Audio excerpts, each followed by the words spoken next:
Hey. All right. Hey, so a bit of an update on the death meditation. So I did what I talked about yesterday and did it before my regular meditation. And it was a kind of interesting experience. This time I would keep just thinking about dying, right? But it was interesting how those thoughts didn't have a lot of emotion attached to them. They just seemed like thoughts. Like I'd picture myself or imagine myself getting hit by a bus or just like the lights turning off in the brain and like dying. And there wasn't a lot of feeling there, which it felt like just another thought, like just something that's interesting. And so I started kind of thinking about how can I make this real? Like how can I like embody this feeling a little better? And what came to mind was, well, then I tried just reminding myself that all of this at some point is going to come to an end, right? That there is going to be an end to my life and there is no escape, right? All of it, it is going to be lost. It is going to be forgotten at some point, right? That was really interesting. It started to trigger like this really uncomfortable feeling. It was really interesting, kind of existential kind of feeling, and tried to like sit and settle into that feeling in the meditation and just kind of embrace it and let it happen. But what was so interesting is like, I think like in my head, I thought that this would all be just a positive experience for some reason. That like overall, overwhelmingly, it'd be it would inspire me to like, I don't know, work harder and like embrace life more, like seize the day and stuff. But that feeling was really uncomfortable, right? Which is totally like very reasonable. Like I guess I should have anticipated that.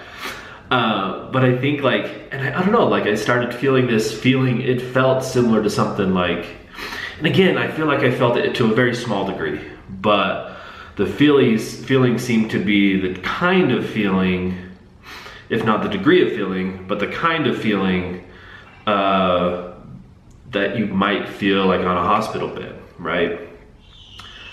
But again, I think the purpose of this is to create a sort of death-like feeling and remind yourself of the loss, and then you can appreciate it more. So I think there's still some stuff to explore there, but it's been a pretty fun thing to check out.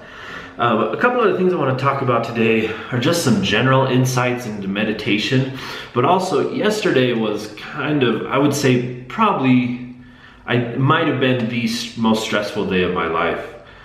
I stayed up all night the night before. I literally went to sleep at 6 a.m. I was coding this project for a potential client, and it might have been a total waste of my time, but I just like got into it. Regardless, I had lots of just stuff stressing me out with like this business that I'm trying to start. There's lots of clients that need their orders fulfilled, and there's some bugs in the code. I'm trying to do some like freelance work for a friend, and that's just another thing to do. I'm also just desperately trying to find the next opportunity that I can work on that's going to like actually pay some money to relieve some of that financial stress. It's just lots of stuff going on. And like when I take a step back, I realize I have plenty of time to find a job. But just the fact that I don't have any like solid leads or things that I'm pursuing aggressively, or like things that seem promising right now, it's just really stressed me out the last couple of days. And yesterday it really hit a peak.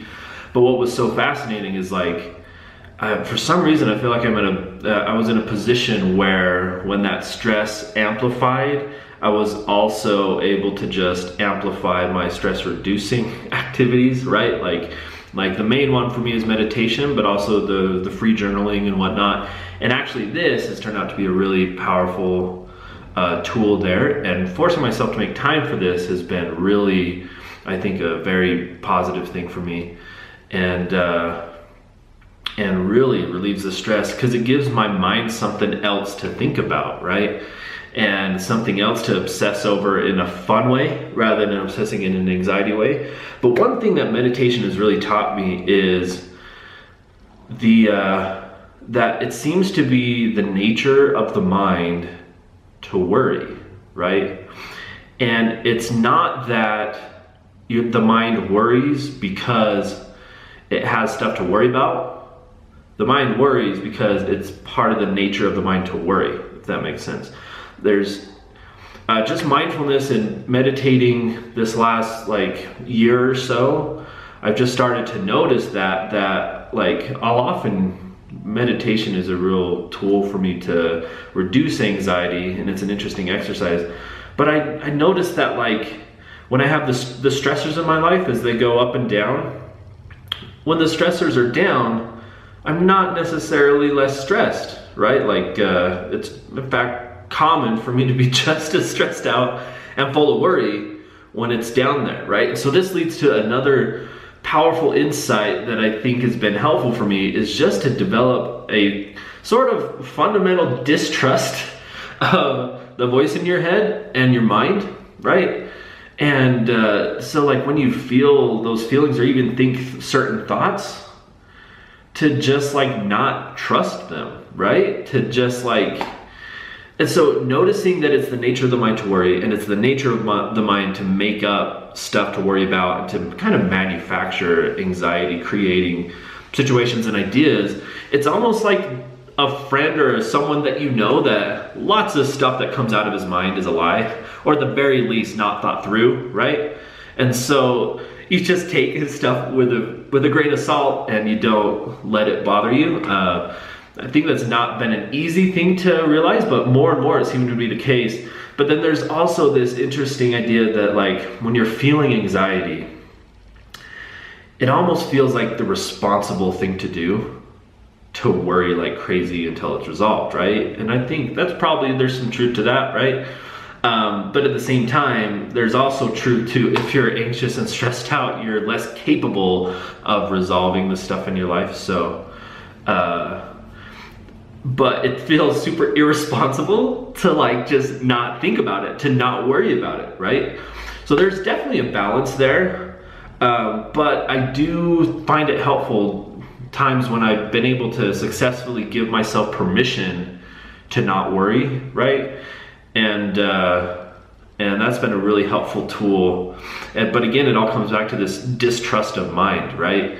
Where when I know I'm in a good state of mind and I've actually thought things through, that's when I decide how powerful or how the worry, or rather, basically I define the game plan, you know what I mean? And I define what I'm supposed to do. Then when I'm anxious, when I fall back into that anxiety, maybe later in the day, I remember, hey, I've thought about this, I've thought it through, and I've created the game plan, and I have full permission to not worry and just follow the game plan, right? So that's been a kind of a useful thing. But yeah, that's what's been on my mind. Peace.